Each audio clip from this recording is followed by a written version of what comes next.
जर का मंडळी तुम्हाला हरभऱ्याची भाजी खाऊ वाटली ना, अशा पद्धतीनं करत जायची. मग एवढी भारी लागतात ना, त्यासाठी काय करायचं, हिरवी मिरची, लसूण, जिरं आणि शेंगदाणे घेतले, चवीपुरतं मीठ घातलं आणि मसाला तयार करून घेतला. आता हा जो मसाला आहे मी कच्चाच घेतला आहे. तुम्हाला भाजून घ्यायचा असेल तुम्ही भाजू शकतात. मसाला कच्चा आहे त्यामुळे तेलात चांगला परतून घेते. जिरं घालून घेतलं आणि मसाला चांगला परतून घेते. आता हरभऱ्याची जी भाजी आहे ना, ती मी स्वच्छ धुवून घेतली. कारण आपण जेव्हा शेतातून स्वतः तोडतो, तेव्हा नाही धुतली तरी पण चालतं. पण बाजारातून जेव्हा विकत आणतो ना, तेव्हा बरेच जणांचे हात त्याला लागलेले असतात. मग मी भाजी थोडीशी धुवून त्यामध्ये घातली आणि भाजी चिरली वगैरे पण नाही, फक्त त्याचे देठ वगैरे काढले आहेत आणि तशीच घातली. कारण आमची आई याच पद्धतीनं बनवते, म्हणजे न चिरताच भाजी बनवते. खूप छान लागते बरं का भाजी.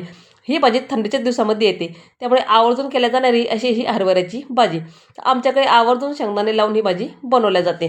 त्यात थोडंसं पाणी घालून घ्यायचं. तुम्हाला जितकी पातळ पाहिजे त्यानुसार तुम्ही पाणी घालून घ्या. ही भाजी आमच्या इथं याच पद्धतीनं केल्या जाते. अगदी थोडंसं मीठ घालायचं आहे, कारण आधी पण आपण वाटणामध्ये मीठ घातलं होतं. चांगलं 3 ते 4 मिनिटं चांगली भाजीला गदकू द्यायचं आहे. त्यासोबत मस्त गरम गरम भाकरी खाऊन घ्यायची. तर बघू शकता मस्त आपल्या हरभऱ्याची भाजी तर तयार झाली आहे. हा आहे आमचा दुपारचा आजचा जेवणातला बेत. तर एकदा करा आणि कमेंट्समध्ये मला नक्की सांगा कशी झाली तर. चला तर भेटू पुढच्या व्हिडिओमध्ये. तोपर्यंत बाय बाय.